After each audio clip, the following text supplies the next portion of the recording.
আমার সামনে উপবিষ্ট প্রাণপ্রিয় শিক্ষার্থী বন্ধুরা, আসসালামু আলাইকুম ওয়া রাহমাতুল্লাহি ওয়া বারাকাতুহু। হাঁটি হাঁটি পা পা করি দারুল হিকমা শিক্ষা পরিবার 2010 সালে যাত্রা শুরু করি। আজকে এই পর্যন্ত এসেছে যাদের অবদান, যাদের ত্যাগ, যাদের তিতিক্ষা, আজকের এই পর্যন্ত আসার জন্য অবদান রেখেছেন, প্রত্যেকের প্রতি কৃতজ্ঞতা জানাচ্ছি। আজকের এই মহতী অনুষ্ঠানে বিশেষ করে যারা এই নতুন শাখায় যে সকল শিক্ষার্থীরা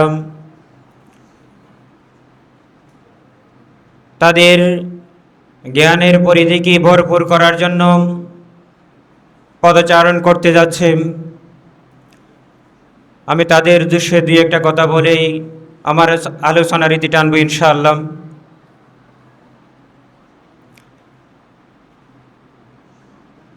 প্রত্যেকে আমরা, বিশেষ করে যারা শিক্ষার্থীরা মাদ্রাসায় আসি পড়ালেখা করার জন্য, শিক্ষার জন্য,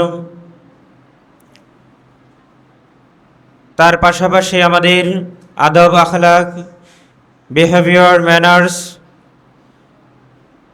এবং শৃঙ্খলা প্রত্যেকটা বিষয়ে সমান গুরুত্ব দিলেই ইনশাআল্লাহ তারা তাদের জীবনের যে লক্ষ্য নিয়ে এখানে এসেছে সে লক্ষ্যেই তারা উন্নীত হতে পারবে বলে আমরা আশা রাখি। প্রথমত পড়ালেখার ক্ষেত্রে মনোযোগী হতে হবে। ওস্তাদদের নির্দেশনা, ওস্তাদদের আদেশ নিষেধ অত্যন্ত গুরুত্ব সহকারে মেনে চলতে হবে। পাশাপাশি আমাদের এই ছোট ছোট প্রাইভেট প্রতিষ্ঠানের মধ্যে আমরা যেই ছোট্ট ছোট্ট সমস্যাগুলো দেখতে পাই সেগুলো হচ্ছে, ওস্তাদরা যদি আমরা 2-1 মিনিট যদি আমাদের সামনে না থাকে, আমাদের শিক্ষার্থীদের সামনে না থাকে, তাহলে আমরা দেখতে পাই আমরা এমন একটা পরিস্থিতি সৃষ্টি করে ফেলি যেন একটা মাদ্রাসার পরিবেশ নয়। তো এখানে নবাগত শিক্ষার্থী বন্ধুদের কাছে আমাদের বিনীত নির্দেশনা থাকবে, ওস্তাদ থাকলে যেভাবে আমরা আমানতের সাথে আমাদের পড়াগুলি যত্ন সহকারে পড়ি, ওস্তাদ না থাকলে আমাদের দায়িত্ব আর বেশি বেড়ে যায়। ওস্তাদ থাকলে যদি আমরা যৎসামান্য যদি দুষ্টমি করেও থাকি, ওস্তাদ যখন না থাকে তাহলে তা আমাদের আরও বেশি আমানতের সাথে পড়ালেখা করতে হবে।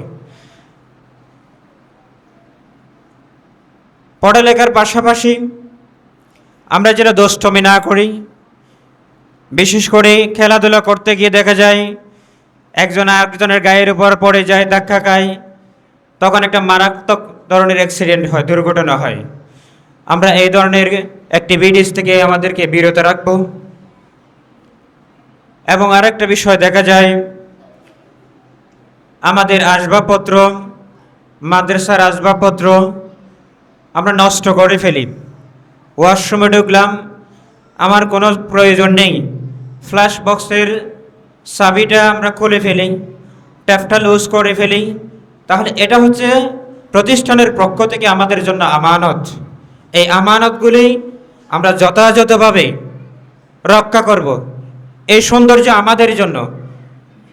এই যে এখানে যে এত কিছু ডেকোরেশন করা হয়েছে, এগুলো সব কিছু এই শিক্ষার্থীদের সৌন্দর্য বর্ধনের জন্য।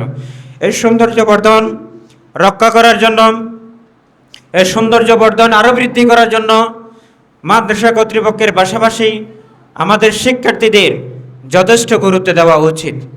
অতএব আমরা আমাদের পড়ালেখার পাশাপাশি আমাদের আচরণ, আমাদের আসবাবপত্রের প্রতি যত্নবান হওয়া, নিজেদেরকে পরিষ্কার পরিচ্ছন্নতার প্রতি গুরুত্ব দেওয়ার আহ্বান জানিয়ে আমার সংক্ষিপ্ত আলোচনা এখানে শেষ করলাম। আসসালামু আলাইকুম ওয়া রাহমাতুল্লাহি ওয়া বারাকাতুহু।